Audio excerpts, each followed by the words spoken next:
अरिहन्ताणम् नमो सिद्धाणं नमो आयरीयाणम्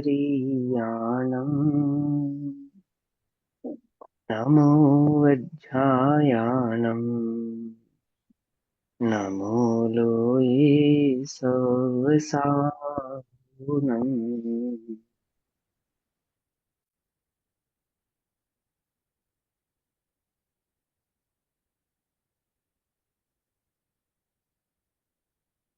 ओंकारं बिन्दुसंयुक्तम् नित्यं ध्यायन्ति योगिनः।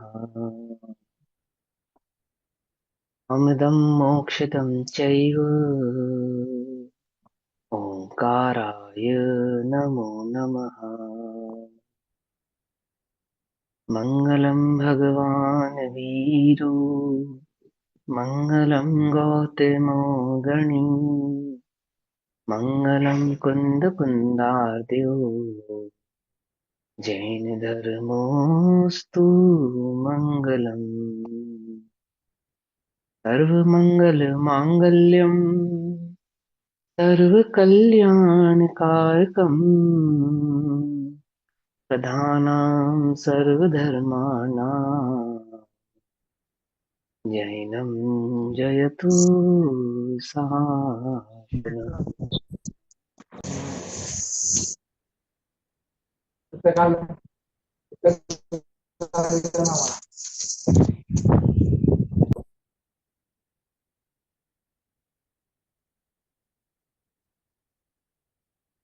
तत्त्वयति परं ज्योतिः समं समस्तैरनन्तपर्याये दर्पणतलिव सकला प्रतिफलति पदार्थमालिका यत्र। हमारी रात्रिकालीन कक्षा का विषय चल रहा है पुरुषार्थ सिद्धि उपाय। पुरुषार्थ सिद्धि उपाय के संदर्भ में पेज नंबर 25 श्लोक नंबर 2 का भावार्थ चल रहा है। पहले श्लोक पढ़ेंगे। परमागमस्य जीवम् निषिद्ध जात्यांध सिंधुर्विधानम् सकल नैविलिसितानां विरोध मथनम नमाम्येकांतम्। मैं नमस्कार करता हूँ अनेकांत को। कैसा है वे अनेकांत? जिसमें सकल नए विलसित होते हैं, अर्थात रहते हैं, उत्पन्न होते हैं, व्याप्त रहते हैं, व्यापक रहते हैं। ऐसे उस अनेकांत को मैं नमस्कार करता हूँ, स्याद्वाद को मैं नमस्कार करता हूँ।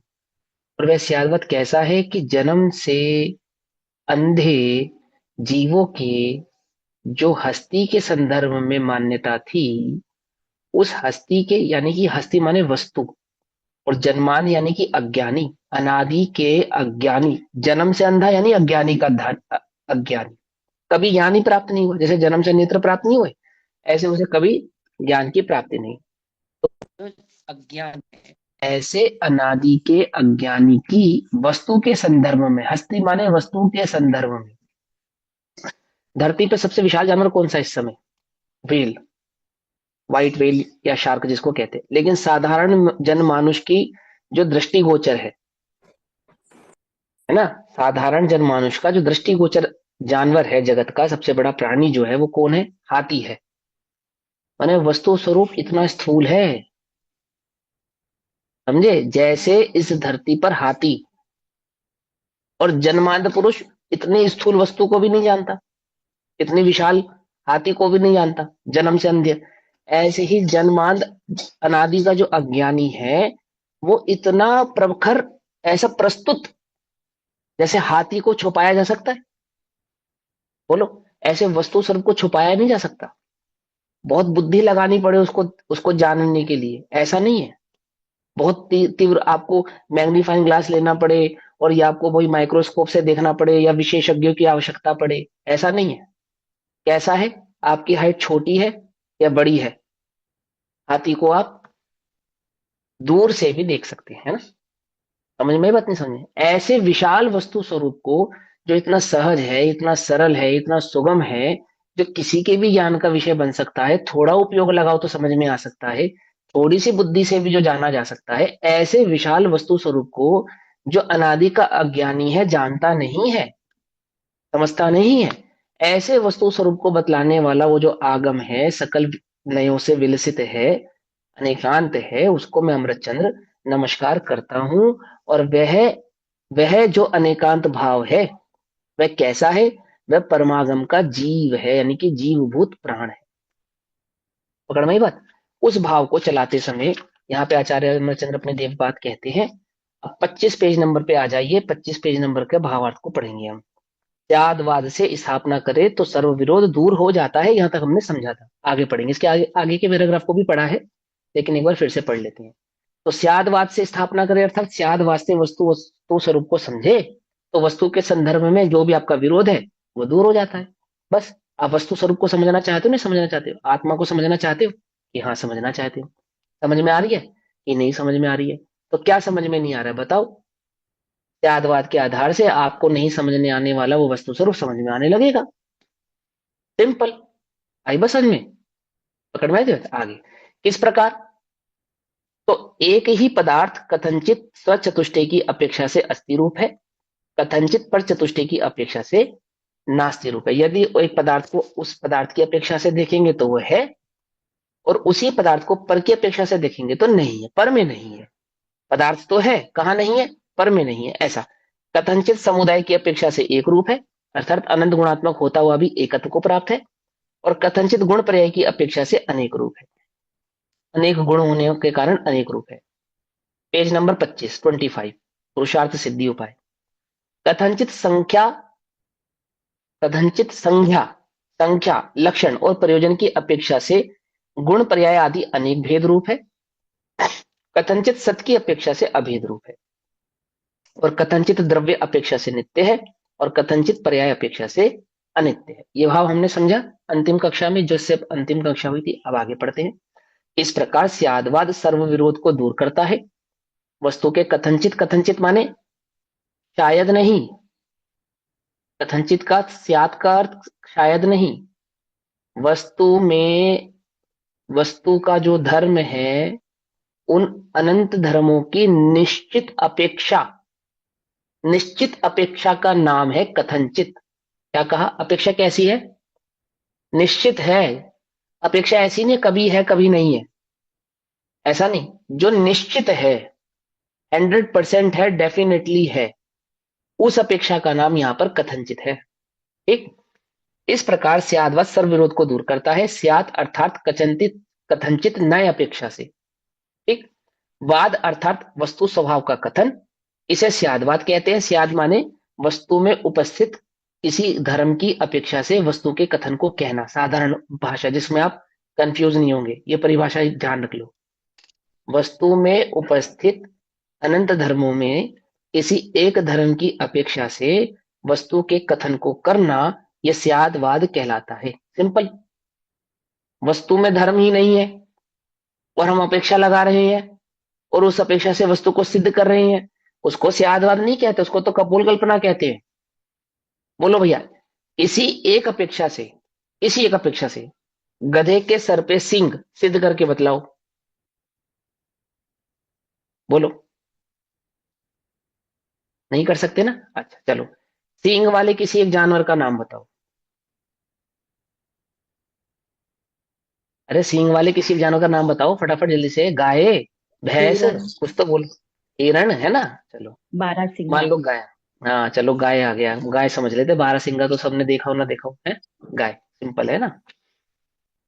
तो हम किसी एक अपेक्षा से गधे को गाय के समान सिद्ध कर सकते हैं, समझे?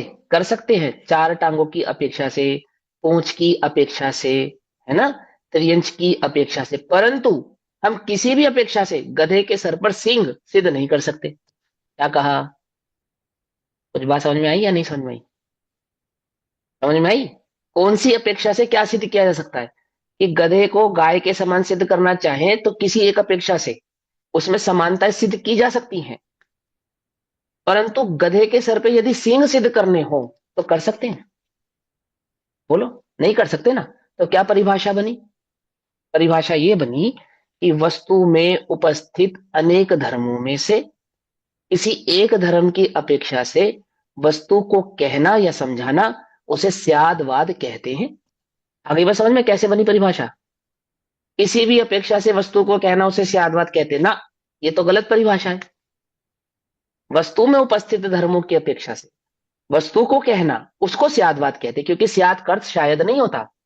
स्याद का अर्थ होता है एक निश्चित अपेक्षा, वो अपेक्षा जो वस्तु में उपस्थित है। जो वस्तु में है ही नहीं, ऐसी किसी अपेक्षा की का कथन स्यादवाद नहीं करेगा। पॉइंट पकड़ में आता है?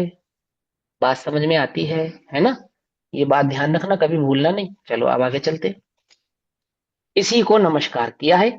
ऐसे अनेकांत स्वरूपात्मक वस्तु स्वरूप को कहने वाले स्यादवाद भाव को परमागम के रूप में नमस्कार किया है। क्योंकि स्यादवाद अगर कहीं मिलेगा तो कहाँ मिलेगा? परमागम में मिलेगा। और परमागम किसे कहें? जिसमें स्यादवाद हो। अन्य कहीं स्यादवाद उपस्थित होता नहीं है, है ना? आचार्य ग्रंथ करने की प्रतिज्ञा करते हैं। अब मंगलाचरण में 2 श्लोक पढ़े, अब मंगलाचरण का ही तीसरा श्लोक।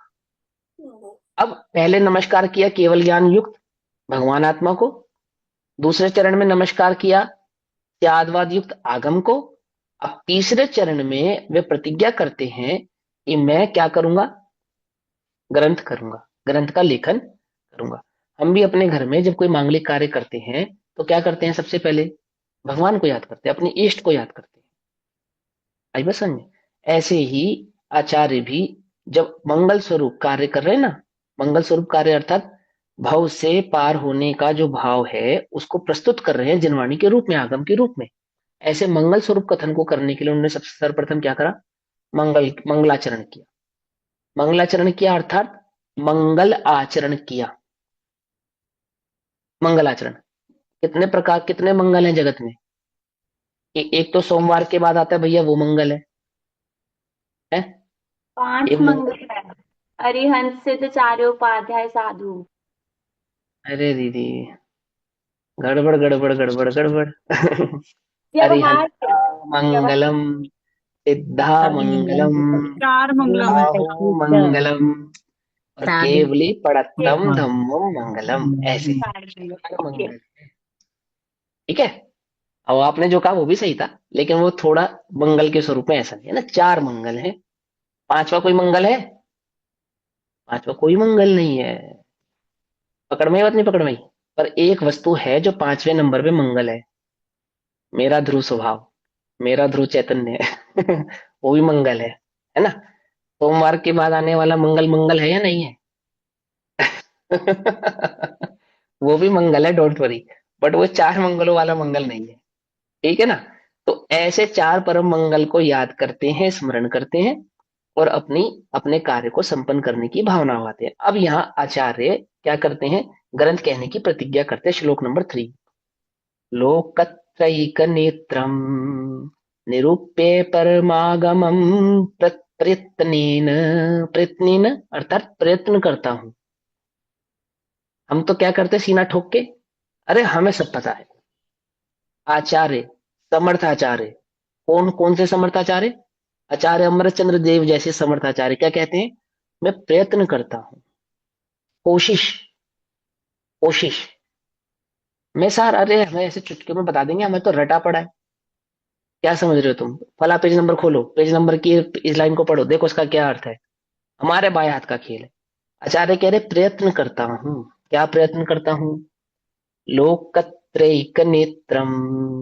आहा, लोक के नेत्र को, आगम चक्षु सहावो, इसका पहला अर्थ है ये, है ना? लोकत्रैक नेत्रम निरूप्य परमागमम प्रयत्नेन असंभारूपोद असंभा असम्माभिरूपोद असम असम्माभिरूपोधृजते विदुषाम पुरुषार्थ सिद्धियोपायो यम। क्या कहते हैं देखो? लोकत्रैक नेत्रम अर्थात 3 लोक संबंधी पदार्थों को प्रकाशित करने में अद्वितीय नेत्र, अर्थात जो तीनों लोगों का नेत्र है। कौन है तीनों लोगों का नेत्र? तीनों लोकों में मैं आता हूं नहीं आता हूं? आता हूं ना। देखो, तीनों लोकों का नेत्र अर्थात जो तीनों लोकों के स्वरूप को जानने वाला है, अर्थात जो तीनों लोकों के स्वरूप को देखने वाला है, अर्थात जो तीनों लोकों के स्वरूप को बतलाने वाला है। पकड़ में आई बात? जो तीनों लोकों के स्वरूप को जानने वाला है, देखने वाला है और बतलाने वाला है, उसको अरिहंत क्या कहा? भगवान। अरिहंत भगवान तो है। हाँ, अरे भगवान तो है, लेकिन अभी वर्तमान में अरिहंत भगवान तो नहीं है ना? तो वो क्या कहे, हाँ, तो आचार्य देव का भाव समझेंगे हम, कि वो नेत्र, मैं क्या प्रयत्न कर रहा हूं, कि वो नेत्र, कौन सा नेत्र, जो आपको तीनों लोकों के स्वरूप को बतलाएगा, दिखलाएगा, समझाएगा। ठीक, तो क्या कहते हैं, पहली बात, पहले अर्थ, पहली लाइन का अर्थ क्या है, मन पहले अक्षर का, लोकत्रैक नेत्रम, तीनों लोकों का जो नेत्र है, तीनों लोकों का नेत्र अर्थात तीनों लोक, लोक कैसे बना, किसे कहते हैं, बोलो, विश्व किसे कहते हैं, अर्थात लोक किसे कहते हैं? हे ये छह द्रव्यों द्रव्यों के के समूह। स्वरूप को लोक कहते, तो छह द्रव्यों का स्वरूप भी बतलाएंगे। और द्रव्य किसे कहते हैं, तो उसका स्वरूप भी बतलाएंगे। और गुण किसे कहते हैं, तो उसको स्वरूप भी बतलाएंगे। फिर वो पर्याय किसे कहते हैं, तो उसका स्वरूप भी बतलाएंगे। और ये द्रव्य गुण पर्याय के स्वरूप के भाव को भली प्रकार से कैसे समझे, तो सात तत्व का स्वरूप भी समझाएंगे। और वो सात तत्व के स्वरूप में चार गति भी समझाएंगे, 84 लाख योनियां भी समझाएंगे, तीनों लोक भी समझाएंगे, पाप पुण्य भी समझाएंगे, आठ कर्म भी समझाएंगे, आठ कर्मों के अभाव को भी समझाएंगे। फिर उसमें 14 मार्गण स्थान भी समझाएंगे, 16 गुण, 14 गुण स्थान भी समझाएंगे। पकड़ मारी बात, नहीं पकड़ मारी है? तीनों लोगों का नेत्र माने, समझ में आ गई बात? हम पूरी चीर फाड़ करेंगे, अकेले स्किन के डॉक्टर नहीं हम स्किन के भी डॉक्टर है, स्किन के अंदर मांस के भी डॉक्टर है, उसमें बहने वाले रुधिर के भी डॉक्टर है, उसके उनकी रक्त वाहिनाओं के, वाहिना के नसों के भी डॉक्टर है, हड्डियों के भी डॉक्टर है। हम कंप्लीट डॉक्टर है। आपको आधा अधूरा छोड़ के चले जाएंगे, ऐसा नहीं, ऐसा नहीं, है ना, कि भैया स्किन का रोग है तो स्किन के डॉक्टर के पास जाओ, और हड्डी का डॉक्टर रोग है तो हड्डी के डॉक्टर के पास जाओ। Complete package. तो क्या कहते हैं, लोकत्रैक नेत्रम, अर्थात तीन लोक संबंधी पदार्थों को प्रकाशित करने में अद्वितीय नेत्र, उसके जैसा दूसरा नहीं है, अद्वितीय, जिसके जैसा कोई जगत में दूसरा ना हो। सूर्य जैसा कोई जगत में दूसरा है? बोलो भैया, सूर्य जैसा जगत में कोई दूसरा, जगत में सूर्य की अपेक्षा से कि कोई नहीं है ना? अब हम अनंत भगवान सूर्य जैसे नहीं है, सूर्य से अनंत गुने ऊंचे हैं, है, अनंत गुना आगे हैं, है ना?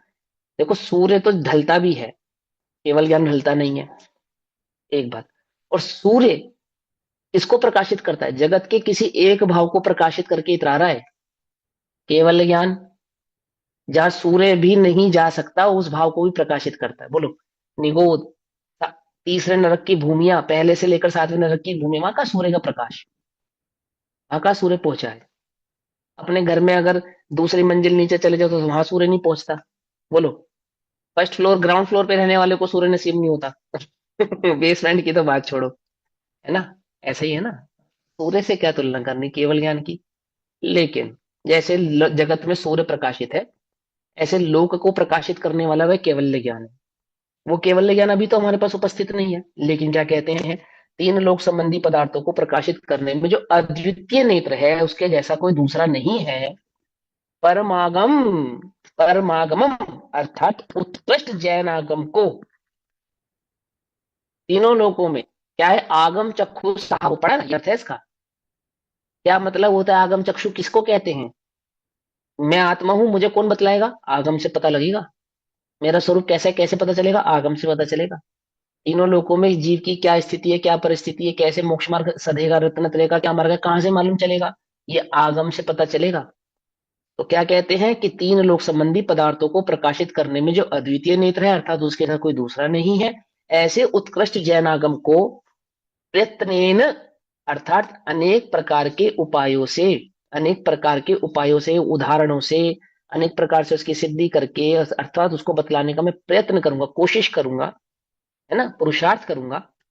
निरूप्य, जानकर, अर्थात परंपरा जैन सिद्धांत के निरूपण पूर्वक, निरूप्य अर्थात क्या है, निरूपण पूर्वक, कैसे निरूपण पूर्वक, परंपरा से। यही अर्थ कौन कर रहा है मालूम? इस संस्कृत का अर्थ पता है कौन कर रहा है? कौन कर रहा है बताओ, किसने लिखा है? कक्षा के पहले दिन बतलाया था। टोडरमल जी ने। हाँ, आधे ग्रंथ, आधे से अधिक ज्यादा ग्रंथ तो पंडित टोडरमल जी ने कर दिया था ना, डिकोड। तो दौलत इसकी जो राम। हिंदी आप, हाँ, उसके बाद आगे का दौलत राम।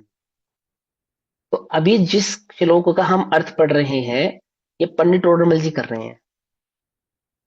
क्या बताया उन्होंने? आचार्य अमरचंद्र देव के इस भाव का निरूप्य का अर्थ क्या बतलाया? परंपरा जैन सिद्धांतों के निरूपण पूर्वक, अर्थात परंपरा से जैन आचार्यों द्वारा जो प्राप्त हमारे पास सिद्धांत है, अपना मनगढ़ंत सिद्धांत नहीं, मैं अपने मन से बतला दूंगा ऐसा नहीं, कि मुझे ऐसा लगता है इसलिए उसका मैं उसका अर्थ कर दूंगा, ऐसा नहीं। क्यों कह रहे हूं ऐसा? क्योंकि ये एक स्वतंत्र कृति है, वो स्वयं लिख रहे हैं। अभी तक तो जैसे समय सार आदि पर तो उन्होंने टीका लिखी, उनके गुरु ने ग्रंथ लिखा और ग्रंथ के ऊपर उन्होंने टीका लिखी, और यहाँ वे अपना स्वतंत्र ग्रंथ रच रहे हैं। तो प्रमाण देना पड़ेगा नहीं देना पड़ेगा कि आप जो बात कह रहे हो स्वतंत्रता पूर्वक, उसका कोई आधार भी है?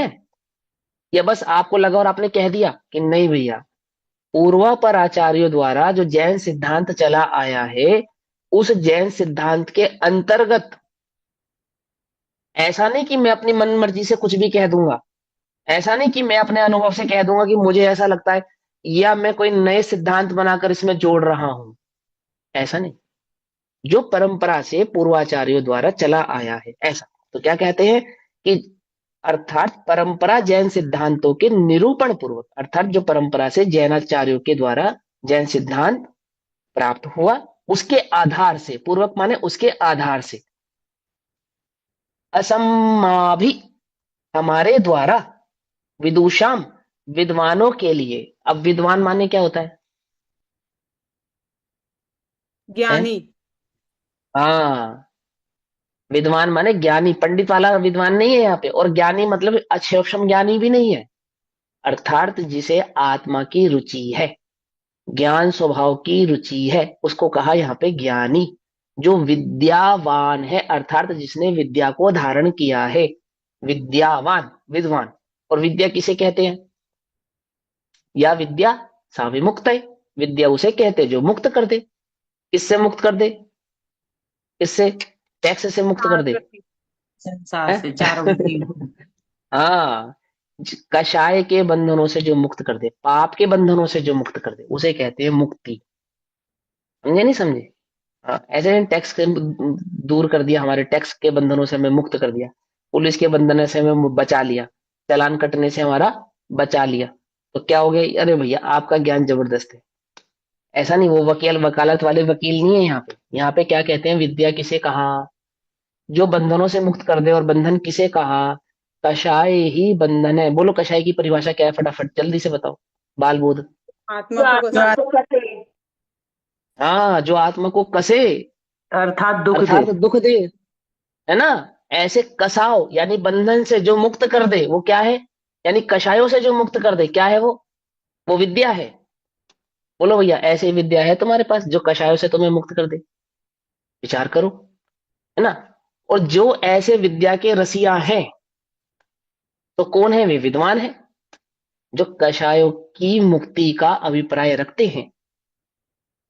तो कषायों से मुक्ति के अभिप्राय की इच्छा से जो विद्या ग्रहण करना चाहते हैं या करते हैं, ऐसे विद्यावान, विद्वान, पकड़ में ही बात, विद्वान, विद्वानों के लिए अहम, यह, सॉरी अयम, यह पुरुषार्थ सिद्धि उपाय, पुरुषार्थ सिद्धि उपाय नामक ग्रंथ उपोद्धृत्यते, अर्थात उद्धार करने में आता है, अर्थात लिखने में आता है, प्रस्तुत करने में आता है। तीसरे नंबर का श्लोक समझ में आ गया? चलो अब आगे पढ़ते हैं टीका इसकी। असम्माभि विदुषम विदुषाम अयम पुरुषार्थ सिद्धि उपाय उपोध्रियते, अर्थात मैं ग्रंथ करता ज्ञानी जीवों के लिए, ज्ञानी जीवों का अर्थ समझ में आ गया ना सभी को? डिटेल करने की आवश्यकता तो नहीं है ना? भाई जिन लोगों के वीडियो ऑफ हैं, उनको समझ में आ रहा है या पढ़ रहे हैं अपने को पता नहीं, हालांकि आपने ज्वाइन किया तो पढ़ ही रहे होंगे, ऐसे तो खैर मुझे नहीं कहना चाहिए, क्षमा चाहूंगा। लेकिन आपके चेहरे भी होते हैं ना, तो उससे समझ में आता है कि हाँ आपको समझ में आ रहा है या नहीं समझ में आ रहा है। वो कुछ चेहरे का क्वेश्चन मार्क होता है ना, उससे समझ में आ जाता है। चलो, मैं ग्रंथ करता, अर्थात मैं ये जिस भावना से इस ग्रंथ को लिख रहा हूं, अर्थात मैं अमरचंद्राचार्य देव, ज्ञानी जीवों के लिए यह पुरुषार्थ सिद्धि उपाय नामक ग्रंथ, ज्ञानी जीवों का अर्थ यह मत निकालना पढ़े लिखे के लिए और छेवशम ज्ञानियों के लिए और बहुत पंडित और पीएचडी वालों के लिए, जिन्हें आत्मा की रुचि है, जो कषायों से को मिटाना चाहते हैं, जो आत्मज्ञान प्राप्त करने की रुचि रखते हैं, ऐसे जीवों के लिए पुरुषार्थ सिद्धि उपाय नामक यह ग्रंथ अथवा चैतन्य पुरुष के प्रयोजन सिद्ध करने का उपाय प्रकट करता हूं। क्या अर्थ किया उन्होंने पुरुषार्थ सिद्धि उपाय का? चैतन्य पुरुष के प्रयोजन सिद्ध करने का उपाय प्रकट करता हूं, लिखा है ना ये लाइन। पुरुषार्थ सिद्धि उपाय का क्या अर्थ हुआ? पुरुष माने द्रव्य, अर्थ माने प्रयोजनभूत। प्रयोजनभूत द्रव्य कौन है? जीव द्रव्य। उसकी सिद्धि का जो उपाय है, अर्थात उसकी प्राप्ति का जो उपाय है, तो क्या हो गया? पुरुषार्थ सिद्धि उपाय। पकड़ में आ गई बात? क्या अर्थ किया? अथवा चैतन्य पुरुष के प्रयोजन सिद्ध करने का उपाय प्रकट करता, पुरुषार्थ सिद्धि उपाय है ना। किम कृत्वा, क्या करके? प्रयत्नेन, अनेक प्रकार से उद्यम करके, सावधानी पूर्वक, प्रयत्न करके, परिश्रम करके, ऐसा नहीं मन घड़त कुछ भी कहूंगा, सावधानी पूर्वक कहूंगा, बड़ी प्रयत्न से करूंगा काम को। जैसे हम प्रयत्न से ड्राइंग करते हैं ना, पेंटिंग बनाते हैं, प्रयत्न पूर्वक। जगत में कितने सारे काम हैं जो हम बड़ी बारीकी से करना चाहते हैं, करते नहीं करते? ऐसे ही नहीं, ध्यान कहीं हो और कुछ भी करें तो गड़बड़ हो जाएगी, नहीं हो जाएगी? हो जाएगी ना।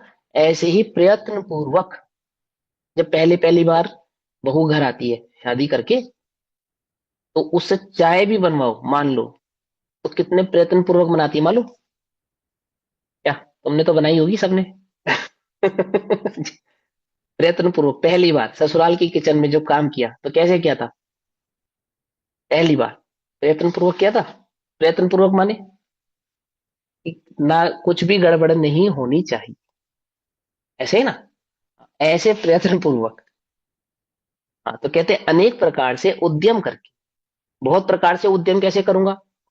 कि कई प्रकार से उस वस्तु स्वरूप की सिद्धि करेंगे, उसको समझाने का पूरा भरकस प्रयास करेंगे, है ना।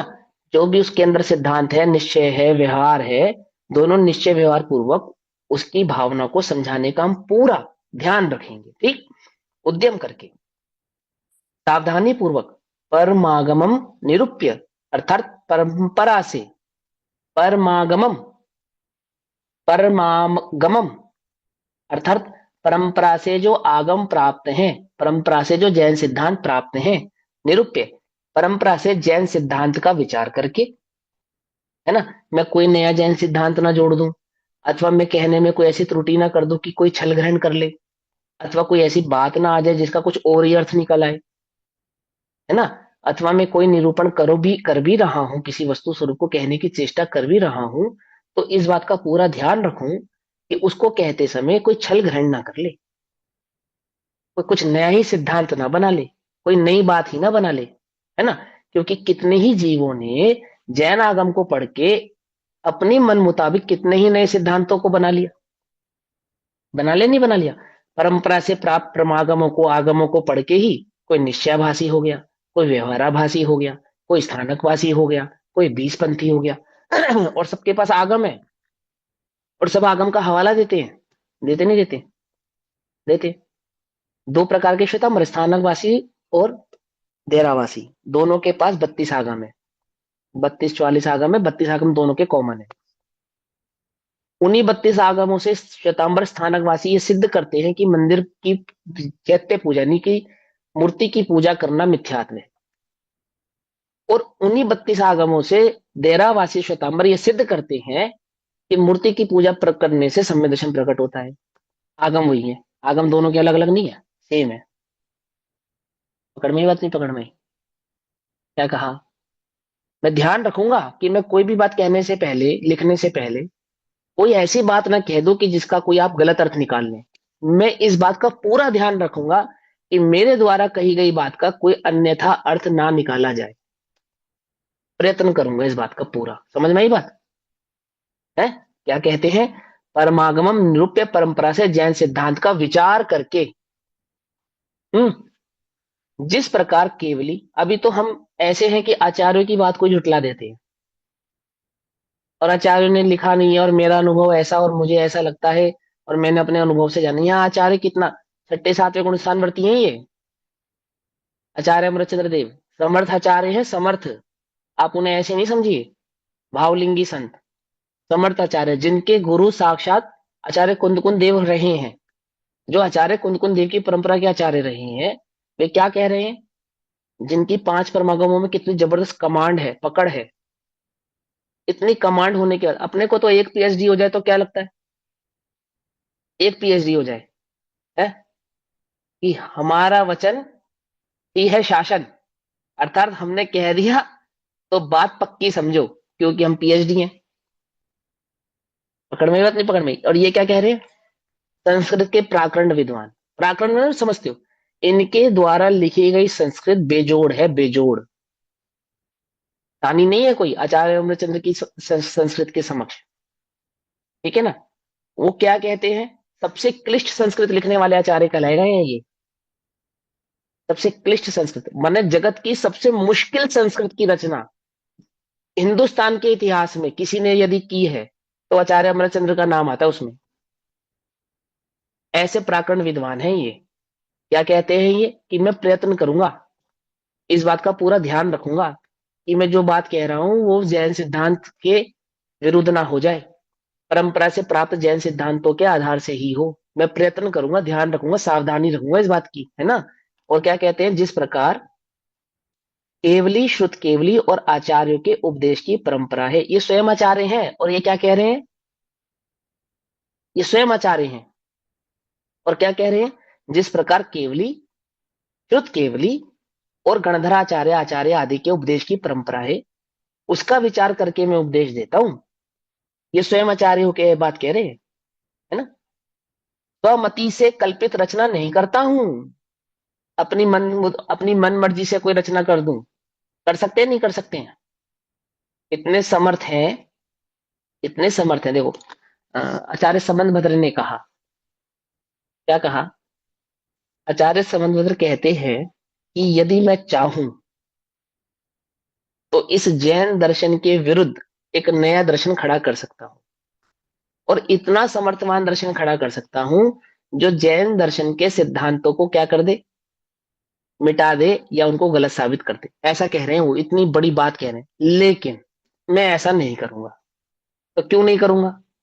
कि भगवान जो आपका वीतराग भाव है ना, वीतरागता का भाव, हाँ, ये मुझे इतना मोहनीय लगता है, इतना प्रिय लगता है कि मेरी हिम्मत ही नहीं होती कि मैं इसके विरुद्ध जाके कोई काम करूं। अब वो तो महिमा मंडन की बात है, लेकिन यहाँ क्या कहना चाहता हूं मैं वो समझो। यहाँ कहना चाहता हूँ कि जो स्वयं आचार्य हैं, स्वयं प्रकरण विद्वान हैं, स्वयं इतने ज्ञानी हैं, स्वयं ये भी क्या कहते हैं कि जो अरिहंत द्वारा कहा गया है, अरिहंत की द्वारा की परंपरा से जो प्राप्त, जो मार्ग श्रुत केवलियों के पास आया, गणधरों के पास आया, केवलियों के पास आया, परंपरागत आचार्यों के पास आया, श्री गुरुओं के समीप आया, और उन श्री गुरुओं के माध्यम से जो हमने जाना, हम वो बात आपसे कहेंगे। यूं ही कुछ भी कह दें, कल्पित कह दें, अपने अनुभव के आधार से कह दें, हमें जो लगता है वो कह दें, नहीं, ऐसा नहीं करेंगे हम। अपने शिवक्षम ज्ञान के आधार से कह दें, ऐसा नहीं करेंगे। पता है क्यों नहीं करेंगे? क्योंकि ये भली प्रकार से जानते हैं कि क्षयोक्षम ज्ञान वास्तविक ज्ञान नहीं है। खास करके छदमस्त का क्षयोक्षम ज्ञान तो किसी काम का नहीं है। उल्टा नहीं पकड़ना, मिथ्या भाव ग्रहण नहीं करना। हाँ, कभी तुम समझो कि किसी काम का नहीं है कहकर, और भैया सम्यक दर्शन तो इसी में होता है और ज्ञान, ये सब नहीं। अर्थात ये कहना चाहते हैं कि जो छदमस्त जीव है, उस छदमस्त जीव की जो अनुभूतियां हैं, यदि वो आगम से मिलान खाती है, परंपरा सिद्धांतों से मिलान खाती है, तो ठीक। और कोई ऐसी अनुभूति उसको हो जाती है, अथवा उसका स्वयं का ज्ञान कोई बात उसको ऐसे कहता है या उसको लगती है, समझ में आती है, और उसका कोई प्रमाण आगम में प्राप्त नहीं होता है, तो झुटला दो, बेकार है, वो किसी काम का नहीं, कचरा है। उल्टा नहीं पकड़ना, ध्यान से रखना। कचरा, कचरा समझते हो? वेस्टेज। क्योंकि ऐसी मिथ्या कल्पना कर करने जगत में जाने कितने मत खड़े कर लिए। कर लिए नहीं कर लिए, किसके आधार से करे? अपनी कल्पना के आधार से ही किए। और वे कल्पना उनको वास्तविक ही लगती है, वे कल्पना उनको कल्पना नहीं लगती। उस कल्पना को सिद्ध करने के लिए उनके पास प्रमाण है। क्या कहा? और वो प्रमाण जानते हो कैसी है? उनकी स्वयं की अनुभूतियां, अनुभूतियां है। बोलो, जगत में बैंकुट, बैंकुट, बैंकुट किसे कहते हो ना? जैसे अपने यहाँ मोक्ष है, ऐसे एक बैंकुट है। अनुभूति प्रत्यक्ष है, अनुभूति प्रत्यक्ष उनका कैसा है वह, कि मोक्ष की प्राप्ति किसे कहना, कि जब हम यहाँ से जाएंगे ना तो हमें वैकुंठ। सेवा प्राप्त होगी। वैकुंठ, हाँ जो भी नाम हो, वैकुंठ। वैकुंठ हो या हाँ, वैकुंठ को। वैकुंठ हो, हाँ हाँ वैकुंठ हो। तो मोक्ष माने क्या? अब जब हमें मोक्ष प्राप्त होगा, देखो भाई कोई सुने तो अन्यथा ग्रहण ना करे, पर वस्तु स्वरूप की सिद्धि करनी तो ऐसा समझाते क्या, कि जब हमें मोक्ष की प्राप्ति होगी, और जिन्हें मोक्ष की प्राप्ति हुई है उन्होंने साक्षात आकर हमें दर्शन देकर ये बात कही है, क्या कह रहे हैं, जिन्हें मोक्ष की प्राप्ति हुई है उन्होंने साक्षात यहाँ आए आए अवतार लिया और हमसे रूबरू होकर ये बात बताई। क्या बताया, कि जब हमें मोक्ष की प्राप्ति होगी तो वहां हमें भगवान की सेवा प्राप्त होगी। तो क्या सेवा प्राप्त होगी, बोले या तो पंखा झुलाने की सेवा प्राप्त होगी, नृत्य करने की सेवा प्राप्त होगी, गायन करने की सेवा प्राप्त होगी, वादन करने की सेवा प्राप्त होगी, चरण दबाने की सेवा प्राप्त होगी। ये क्या है, ये मोक्ष है, ये मोक्ष है। और ये उन्होंने नौकरी है। अनुभूति से जाना है, ये उन्होंने अनुभूति से जाना है। आप उनका लाई डिटेक्टर टेस्ट करा लो, बिल्कुल सच बोल रहे हैं, झूठ नहीं बोल रहे हैं वो।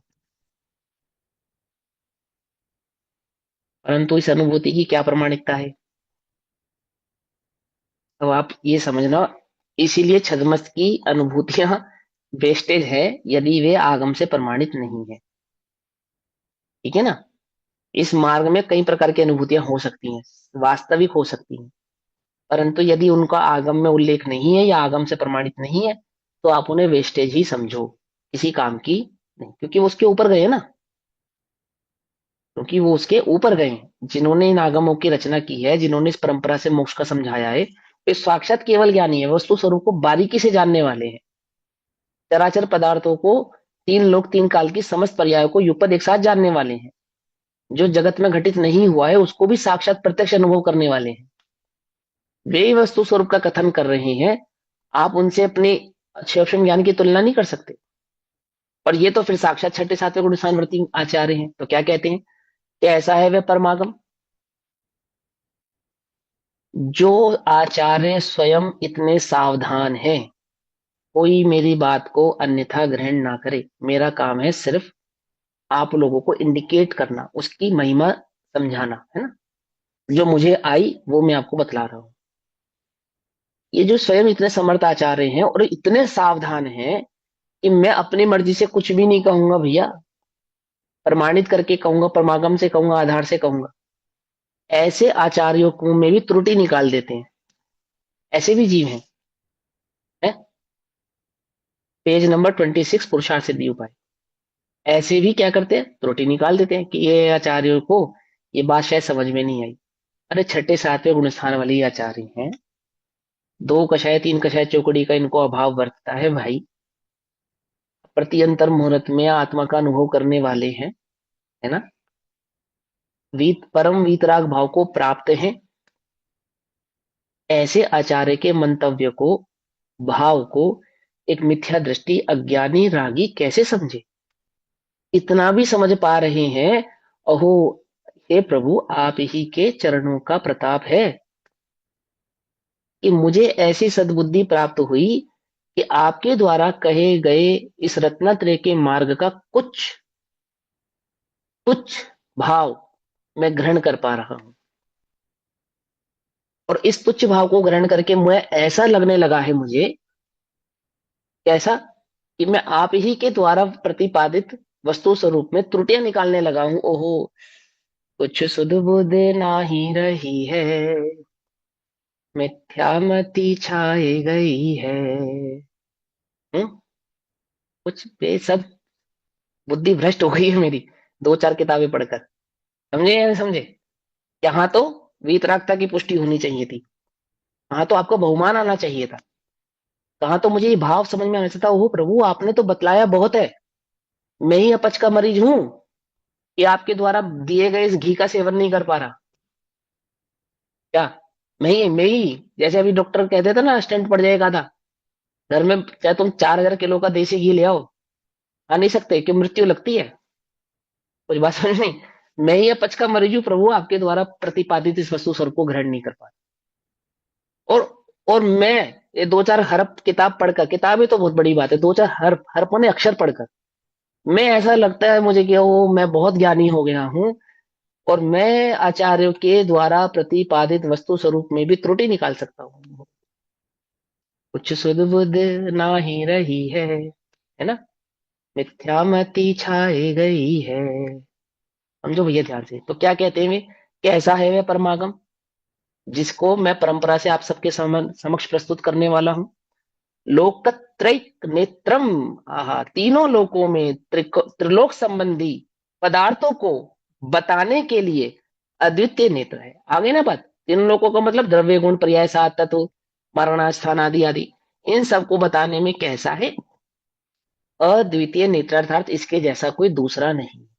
इसके जैसा दूसरा नहीं है कहकर ये पुरुषार्थ सिद्धि उपाय की भावना को पुष्ट नहीं कर रहे हैं कि पुरुषार्थ सिद्धि उपाय जैसा ग्रंथ दूसरा नहीं है, अर्थात जैन सिद्धांतों जैसा कोई दूसरा नहीं है, ऐसा कह रहे हैं। समझे, ऐसा नहीं कह रहे हैं कि मेरे द्वारा लिखा गया पुरुषार्थ सिद्धि उपाय जैसा कोई दूसरा ग्रंथ नहीं है, अर्थात उस परंपरा से प्राप्त जो ज्ञान है, ऐसा वो जो जैन सिद्धांत है, उन जैन सिद्धांतों जैसा कोई दूसरा नहीं। उन्हीं जैन सिद्धांतों का हृदय में आपके समक्ष उजागर कर रहा हूं। ग्रंथ के प्रारंभ में वक्ता, श्रोता और ग्रंथ का वर्णन करना चाहिए, ऐसी परंपरा है, तो उसका अनुसरण करते हुए इसलिए प्रथम ही वक्ता का लक्षण कहते हैं। इसी भाव को पंडित टोडरमल जी ने मोक्षमार्ग प्रकाशक जी में स्थापित किया है, इसी प्रकार की प्ररूपणा से, है ना। वक्ता का लक्षण कहते हैं, तो क्या कहते हैं वक्ता का लक्षण, मैं वक्ता हूं या नहीं, बोलो जल्दी बताओ फटाफट। मैं पढ़ा रहा हूं ना आपको, तो मैं वक्ता हुआ या नहीं हुआ, मेरा लक्षण कहेंगे ना, है ना। अरे मैं वक्ता नहीं हूं। इस भूल में नहीं रहना, ये मेरी बहुत बड़ी भूल है यदि मैं स्वयं को वक्ता समझ लूं। मालूम वक्ता कौन होते हैं, हैं? आचार्य होते हैं, उपाध्याय होते हैं, वो होते हैं वक्ता, समर्थ वक्ता। हमें कोई उपचार से वक्ता कहवे सो कहवे, वक्ता नहीं है हम। यहाँ जो वक्ता का स्वरूप कहा जाएगा ना, ये स्वयं आचार्य हैं, ये वक्ता को भली प्रकार से पहचानते हैं। बोलो, जगत का सर्वोत्कृष्ट वक्ता कौन है, दिव्य ध्वनि के धारी स्वयं साक्षात अर्यंत भगवान। भगवान। हाँ, समर्थ सर्वोत्कृष्ट वक्ता। और फिर दूसरे नंबर पे गणधराचार्य, उन्हीं की परंपरा में उत्पन्न हुए आचार्य, उन्हीं की परंपरा से उपाध्याय, उनकी परंपरा से ही सर्व साधु जन जो है वे हैं, बस। उसके बाद कोई वक्ता नहीं है। हम तो बस टीचर के द्वारा पढ़ाए गए उस लेसन को, ग्रुप स्टडी कहते हैं, ग्रुप स्टडी, ग्रुप स्टडी कर रहे हैं। अब इस ग्रुप स्टडी में मैं वक्ता हो गया, आप श्रोता हो गए। अरे भैया, जैसे छोटे छोटे बच्चे गुड्डे गुड़ियों की शादी कराते हैं, तो वहां एक दूल्हा हो जाता है, एक दुल्हन हो जाती है, बाकी सब बाराती हो जाते नहीं जाते। ऐसे हम वक्ता हो गए, आप श्रोता हो गए। गुड्डे गुड़ियों जैसे। ना हम वास्तविक वक्ता हैं, ना हम वास्तविक श्रोता हैं। कुछ बात समझ में आई। वास्तविक वक्ता समर्थाचार्य उपाध्याय साधु होते हैं, और वास्तविक श्रोता भी ज्ञानी ही होते हैं, सम्यक दृष्टि जीव ही होते हैं, है ना। फिर भी कदाचित वो व्यवहार को ग्रहण करते हुए क्या कहते हैं, मुख्योपचार विवरण निरस्तुस्तविरे निरस्त दुस्तर विने दुर्बोधा व्यवहार निश्चय पर्वतयन्ते जगती तीर्थम। ध्यान से समझना, चौथे नंबर का श्लोक क्या कहते हैं, मुख्योपचार विवरण निरस्त दुस्तर विनय दुर्बोधः, अर्थात मुख्य और उपचार कथन के, मुख्य और उपचार कथन का मतलब होता है, मुख्य माने निश्चय, उपचार माने व्यवहार। क्या समझे, पकड़ में ही बात। मुख्य माने हेड, हेड माने निश्चय, कथन का जो मुख्य भाव है वो निश्चय है, और उस निश्चय का जो प्रतिपादन करने वाला है सो उपचार है, यानी कि व्यवहार है। ठीक है ना। मुख्य का अर्थ अभेद भी होता है, और उपचार का अर्थ भेद भी होता है। मुख्य का अर्थ निश्चय भी होता है, उपचार का अर्थ व्यवहार भी होता है। मुख्य का अर्थ द्रव्य भी होता है, और व्यवहार का अर्थ पर्याय भी होता है। क्या कहा, मुख्य का अर्थ समझ में आया? ठीक। जहां जैसा हो वहां यथा जानना चाहिए, तो क्या कहते हैं? मुख्य और उपचार अर्थात निश्चय और व्यवहार कथन के विवेचन से प्रगट रूपेण शिष्यों का दुर्निवार, दुर्निवार अर्थात जो उनकी मिथ्या मान्यता है, मिथ्या ज्ञान है, अर्थात जो उन्हें वस्तु स्वरूप समझ में नहीं आ रहा है, ऐसे दुर्निवार, दुर्निवार विवेचन से, निश्चय व्यवहार पूर्वक विवेचन से प्रगट रूपेण प्रस्तुत करेंगे, प्रकट करेंगे। क्या करेंगे? शिष्यों का दुर्निवार अर्थात अज्ञान भाव जिन्होंने नष्ट कर दिया है, आहा वक्ता का स्वरूप, शिष्यों का अज्ञान भाव जिन्होंने पुष्ट कर दिया है ना? क्या कहा? अरे भैया नष्ट कर। ध्यान दो। नष्ट कर नष्ट, दिया। हाँ नष्ट। हाँ, हमने क्या बोला मालूम? शिष्यों का अज्ञान भाव जिन्होंने पुष्ट कर दिया है। ऐसा नहीं होता वक्ता। क्या करता है? शिष्यों के अज्ञान भाव को जो नष्ट कर दे। आह, कौन है समर्थ ऐसा करने में? साक्षात अरिहंत ही समर्थ है ना? अथवा उनकी परंपरा के गणधर आचार्य उपाध्याय साधु ही समर्थ है। ठीक है ना? तो क्या कहते हैं? मुख्य और उपचार कथन के विवेचन से प्रकट रूपेण शिष्यों का दुर्निवार अर्थात अज्ञान भाव जिन्होंने नष्ट कर दिया है, ऐसे हैं वक्ता। तथा व्यवहार निश्चय जो व्यवहार नय और निश्चय नय के ज्ञाता हैं, ऐसे आचार्य, ऐसे आचार्य, ऐसे आचार्य जगती, जगत में तीर्थ, धर्म तीर्थ का प्रवर्तन कराते हैं। किसको कहा यहाँ पे वक्ता? आचार्य को, है ना? हमें क्या लगता है हम वक्ता हैं? है या नहीं है? श्रोता भी नहीं है अभी, वक्ता तो तब बनेंगे। आचार्य वक्ता है। जब कभी तुम्हें वक्ता ऐसा सुने ना, तो सबसे पहले अरिहंत भगवान ध्यान में आने चाहिए। उसके बाद तीन परमेष्टि ध्यान में आने चाहिए, वो आचार्य उपाध्याय साधु। और फिर चौथे नंबर पे कौन ध्यान आना चाहिए? कोई नहीं। ऋषि जी। कोई नहीं। कोई नहीं, फिर कोई नहीं है।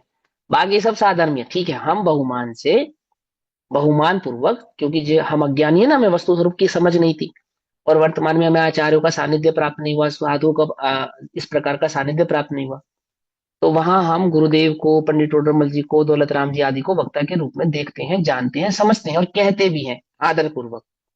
पर अभी भी जगत में वास्तविक वक्ता कौन है?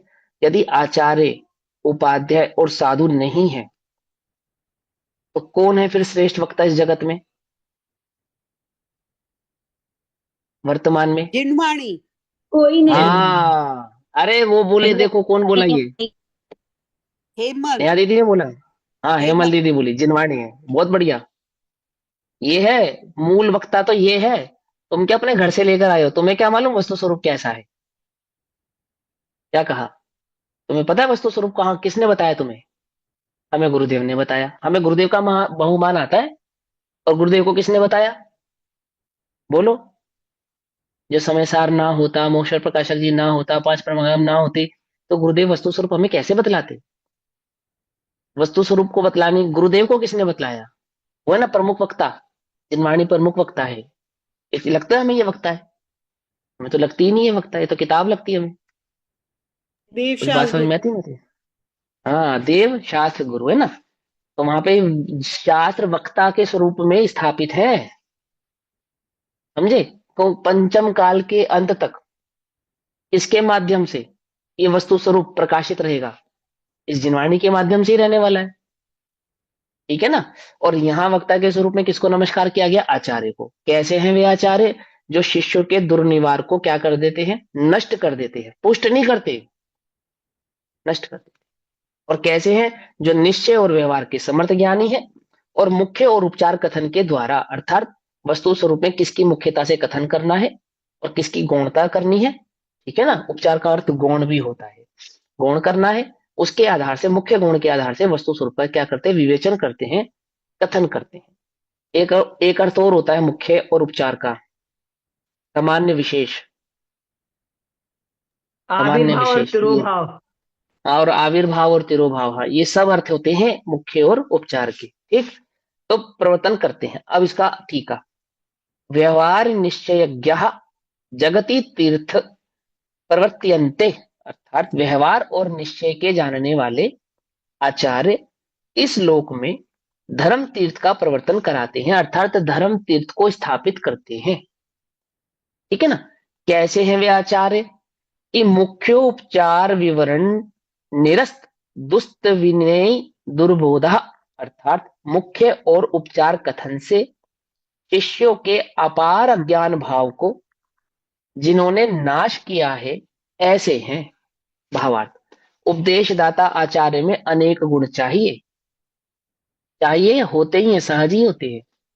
आचार्यों में गुण सहज ही होते हैं। जगत में ऐसे भी आचार्य हैं, द्वेष बुद्धि से नहीं, परंतु दुख है मेरे को हृदय में इस बात का कि जगत में ऐसे भी आचार्य हैं जो अरिहंतों के समोचरण में चार मुख होते हैं या नहीं होते हैं? बोलो, चार मुख होते हैं या नहीं होते हैं? समोसरण नहीं, में उसका तो चार एक ही एक मुख पट्टी कहा पे जाता चार है। मुख है। हाँ, होते नहीं है समझे? ऐसे पता करते हैं। हाँ, ये एक साधारण जीव भी जो जाने कि समोचरण में अरिहंत के चार मुख नहीं होते, एक ही मुख होता है। चार तो दिखते हैं, समझे या नहीं समझे? उससे अन्यथा भाव ग्रहण करके सात सात मुंह वाले अरिहंत भगवान की प्रतिमा स्थापित करे आचार्य। आचार्य ऐसे जगत में आचार्य कहलाते हैं, अपने को कहते हैं हम आचार्य हैं। बड़ी करुणा आती है भैया, क्या कहते हैं? उपदेशदाता आचार्य तो ऐसे होते हैं जो शिष्य के हृदय में अज्ञान भाव को पुष्ट कर देते हैं। हो, ये तो जगत में पुष्ट पुष्ट करने वाले हैं, जो तो नष्ट कर देते हैं। और ये क्या है? ये पुष्ट करने वाले, ये वास्तविक आचार्य नहीं है। समझना ध्यान से। तो उपदेशदाता आचार्य में अनेक गुण चाहिए, परंतु व्यवहार और निश्चय का ज्ञान मुख्य रूप से चाहिए। ठीक, किस लिए चाहिए? जीवों को अनादि से अज्ञान भाव है, वह मुख्य अर्थात निश्चय। मुख्य का अर्थ क्या क्या यहाँ पे? निश्चय समझाया था आपको पहले ही, है ना। कथन और उपचार का अर्थ क्या क्या है यहाँ पे? व्यवहार। मात्र मुख्य और उपचार का अर्थ निश्चय व्यवहार नहीं होता, और भी अर्थ होते, वो मैं आपको बतला चुका हूँ। ठीक, तो वहां मुख्य अर्थात निश्चय, कथन और उपचार व्यवहार कथन को जानने से दूर होता है, अर्थात वस्तु स्वरूप को जब बतलाया जाए तो निश्चय और व्यवहार पूर्वक जब वस्तु स्वरूप को पहचाना जाता है, जाना जाता है, तब वस्तु संबंधी जो हमारा दुर्निवार यानी कि अज्ञान है, उसका क्या हो जाता है? निवारण हो जाता है, वह सम्यक ज्ञान में कन्वर्ट हो जाता है। वह मुख्य कथन तो निश्चय नय के अधीन है और उपचार कथन व्यवहार नय के अधीन है। वही बतलाते हैं।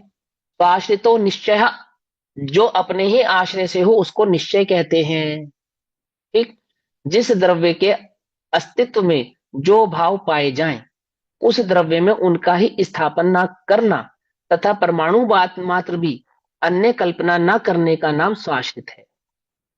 ठीक है, अर्थात द्रव्य का जो अभेद भाव है, जो स्वाश्रित द्रव्य है, एक द्रव्य मात्र है जिसमें पर द्रव्य का आपेक्ष आरोपण नहीं किया है। वह क्या है? वह स्वाश्रित है, अर्थात निश्चय भाव है। जो जैसा द्रव्य है, जैसा द्रव्य का स्वरूप है, द्रव्य के अथवा वस्तु के वैसे स्वरूप को जो बतलाने वाला है, तो वह कैसा है? वह निश्चय है। उसका जो कथन है उसको मुख्य कथन कहते हैं। यानी अभेद के कथन को, निश्चय के कथन को, सामान्य के कथन को क्या कहते हैं? मुख्य कहते हैं। इसको जानने से अनादि शरीर आदि पर द्रव्य में एकत्व श्रद्धान रूप अज्ञान भाव का अभाव होता है, अर्थात निश्चय वस्तु स्वरूप को जाने बिना शरीर से बिना आत्मा का ज्ञान नहीं होता है, ऐसा। ठीक, वेद विज्ञान की प्राप्ति होती है और सर्व पर द्रव्य से भिन्न अपने शुद्ध चैतन्य स्वरूप का अनुभव होता है। वहां परमानंद दशा में मग्न होकर केवल दशा को प्राप्त होता है, अर्थात केवल ज्ञान को प्रकट करता है। निश्चय से वस्तु स्वरूप को जानकर उस वस्तु में मगनता धारण कर कर उस मगनता के आधार से केवल ज्ञान को प्राप्त करता है। जो अज्ञानी इसको जाने बिना धर्म में प्रवृत्ति करते हैं, अर्थात निश्चय स्वरूप को जानते नहीं है, वास्तविक स्वरूप को पहचानते नहीं है, वस्तु को पहचानते नहीं है, और फिर क्या करते? धर्म में प्रवृत्ति करते हैं। है या नहीं ऐसे जगत में धर्म में प्रवृत्ति करने वाले? वस्तु स्वरूप की खबर नहीं है पर धर्मात्मा है, अपने को धर्मात्मा समझते हैं, और वह जो भी प्रवृत्ति करते हैं उसको यह धर्म की प्रवृत्ति है ऐसा मानते हैं। ठीक है ना। इतना किया तो शाबाश, परंतु ठीक है ना, ये हमने पंडित टोडरमल जी की शैली जोड़ दी इसमें। पंडित टोडरमल जी कह रहे हैं इतना किया तो शाबाश, है ना, लेकिन वस्तु स्वरूप को जाने बिना तो धर्म नहीं होता। वस्तु स्वरूप को जाने बिना तो मोक्ष नहीं होता, कर्मों का अभाव नहीं होता। धर्म की शरण में आकर कर्मों का सद्भाव होता है या कर्मों का अभाव होता है? बोलो। वास्तविक अभाव। धर्म की शरण में जाके तो कर्मों का अभाव होना चाहिए ना, है ना। लेकिन ये शुभ कर्म कमाऊं सुख होगा, अर्थात धर्म का फल क्या चाहता है? कर्म का बंधन ही चाहता है, क्योंकि इसे धर्म की सब खबर नहीं है, वास्तविक स्वरूप का ज्ञान नहीं है। और कदाचित मोक्ष भी चाहे तो मोक्ष के वास्तविक उपाय को तो करता नहीं है, उपाय तो करता है बंध का और चाहता है मोक्ष। पकड़ में बात। उपाय किसका करता है? बंध का। चाहता क्या है? मोक्ष। क्रियाकांड में फंस जाता है। हाँ, खाली क्रियाकांड में क्यों फंसता है, और भी मिथ्या मान्यताओं में फंस जाता है, निश्चयभास में भी फंस जाता है, उभयाभास में भी फंस जाता है ना।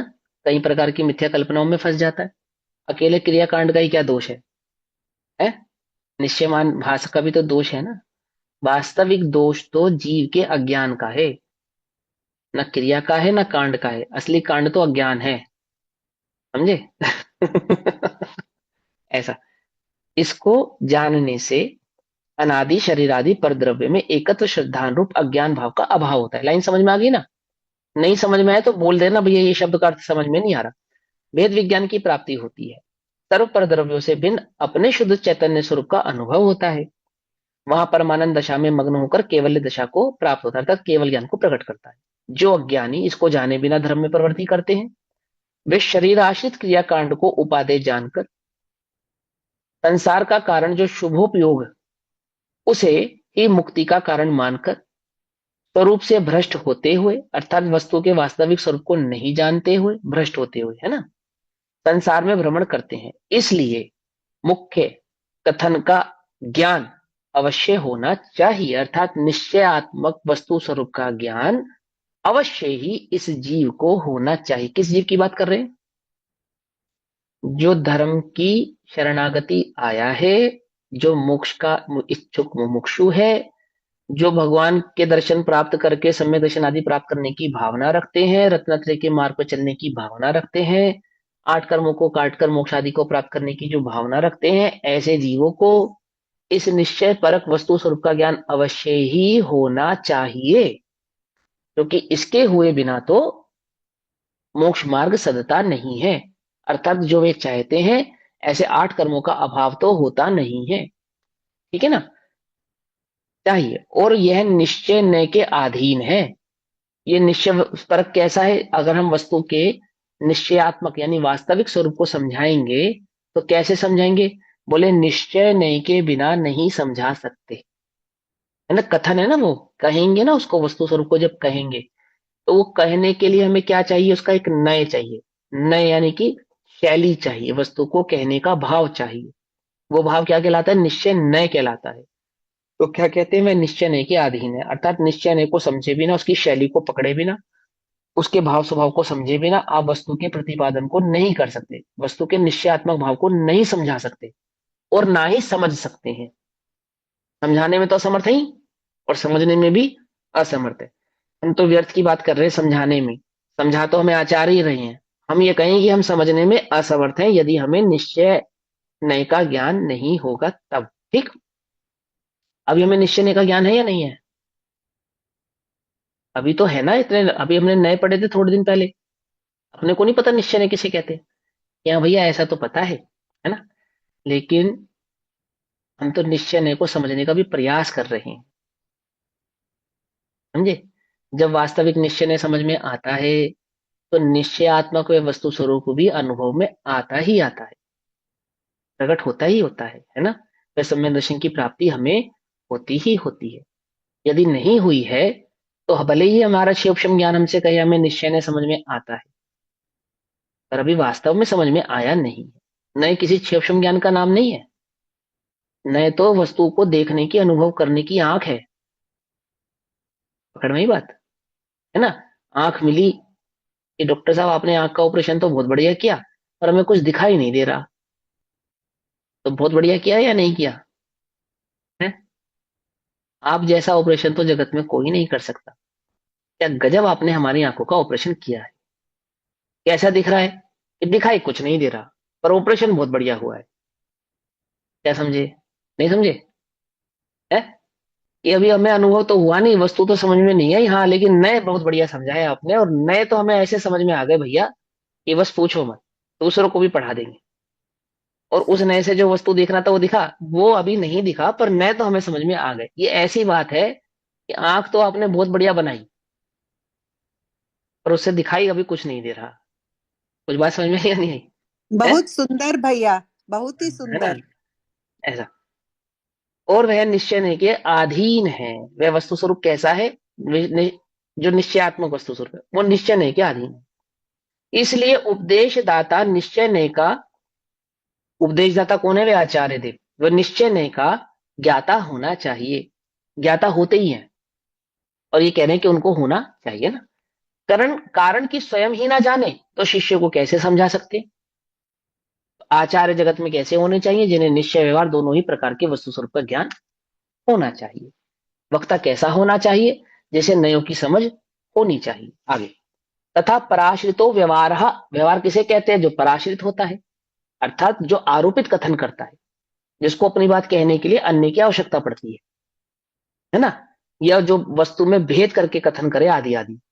जो पर द्रव्य के आश्रित हो उसे व्यवहार कहते हैं।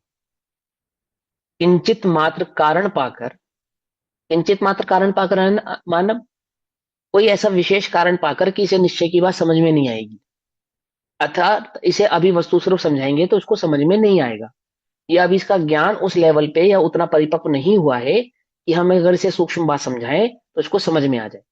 तो ऐसा कोई किंचित कारण पाकर, या जीव की जब तीव्र कषाय होती है ना, कषाय तेज होती है, तब उसे पाप पुण्य का भय भी दिखाया जाता है। उसे वस्तु स्वरूप समझ में नहीं आता उस समय, उसे कर्मों के बंधन का भी भय दिखाया जाता है। अन्य कई प्रकार के भय उसको दिखाए जाते हैं, या अन्य कई प्रकार की स्थूल बातें उसको कही जाती हैं। हर बार वस्तु स्वरूप की बात आपकी समझ में आ जावे जरूरी नहीं है, डिपेंड करता है आपकी कषायों पर कि किस समय आपकी कषाय कैसी प्रवृत्ति कर रही है। हो सकता है आपने बहुत से समय से क्लास ले रहे, बहुत अच्छे से सबको समझ में आता है, लेकिन कई बार हमारा उपयोग स्थिर नहीं होता, मन विचलित होता है, तो तब हम सूक्ष्म चर्चा करें तो समझ में नहीं आती, है ना? तो वहां अपने उपयोग को स्थिर करने के लिए कई प्रकार के उपाय करने पड़ते हैं। तो यहाँ क्या कहते हैं कि किंचित मात्र कारण पाकर, कोई रीजन पाकर, वक्ता अगर व्यवहारने का कथन कर रहा है या व्यवहारने से कोई बात कह रहा है, तो उसके पीछे कोई कारण होगा, कोई लॉजिक होगा, कोई रीजन होगा कि समक्ष जो सामने शिष्य बैठा है, श्रोता बैठा है, उसका लेवल, उसके ज्ञान की अवस्था, उस उसकी उस वर्तमान कषाय की अवस्था कुछ इस प्रकार की है कि वो वस्तु के निश्चय परक स्वभाव को अभी समझने में असमर्थ है। ठीक है ना? तो क्या कहते हैं? किंचित मात्र कारण पाकर अन्य द्रव्य का भाव अन्य द्रव्य में स्थापन करे। ठीक है ना? उसे प्राश्रित कहते हैं। ठीक है, उसे पर को आश्रित कहना कहते हैं, जैसे शरीर को जीव कहना। तो निचली भूमिका में हमें समझाया जाता ना, जीव कौन है? जो चलता हो, देखता हो, खाता हो, पीता हो, बोलता हो, उसे जीव, जिसे सुख दुख का अनुभव होता हो, उसे जीव कहते हैं। बाल बोध की परिभाषा है या नहीं है? और जब हम समय सारणी पढ़ते हैं तो वहां जीव किसे कहते हैं? जो जीवत्व शक्ति का धारी हो, चिकित शक्ति का धारी हो, ज्ञान दर्शन शक्ति का धारी, उसे जीव कहते हैं, है ना? वहां चलता, और वहां क्या कहते हैं? जो ना चलता है, ना फिरता है, ना खाता है, ना भोगता है। और वहां क्या कह रहे थे? जो चलता है, फिरता है, खाता है, भोगता है, सुख दुख का अनुभव करता है। यहाँ क्या कहते हैं? जो ना खाता है, ना पीता है, जिसे कोई छू नहीं सकता, जो किसी को नहीं छू सकता, है ना? और जो जीवत शक्ति आदि से जीता हो, वहां जो 10 प्राण से जीता हो, यहाँ जो 10 प्राण से नहीं जीता हो। देखो कितना अंतर है। वहां तो 10 प्राण वाले को जीव कह रहे थे, या एक जीवत शक्ति वाले को जीव कह रहे हैं। अंतर है या नहीं है? है ना? तो क्या कहते हैं? किंचित मात्र कारण पाकर अन्य द्रव्य का भाव अन्य द्रव्य में स्थापित करे, उसे प्राश्रित कहते हैं। ऐसा ही व्यवहार का लक्षण है। उसी के कथन को उपचार कथन कहते हैं। इसे जानकर शरीर आदि के साथ संबंध रूप संसार दशा है, उसका नाम, उसका ज्ञान करके संसार के कारण जो आश्रय बंध है, उन्हें पहचान कर मुक्ति होने के उपाय जो संवर निर्जरा है, उनमें परिवर्तन करे। ठीक, अब यहां तक पढ़ते हैं। उन्हें उनमें परिवर्तन करे, पेज नंबर 27 तक। अभी समय हुआ, बाकी की चर्चा हम कल करेंगे। तब तक के लिए सभी को जय जिनेन्द्र। ओम नमः सिद्धेभ्यः। निज निधि निज में बताई, यह अनंत उपकार है, उसके लिए जिनवाणी माँ को वंदना शतबार।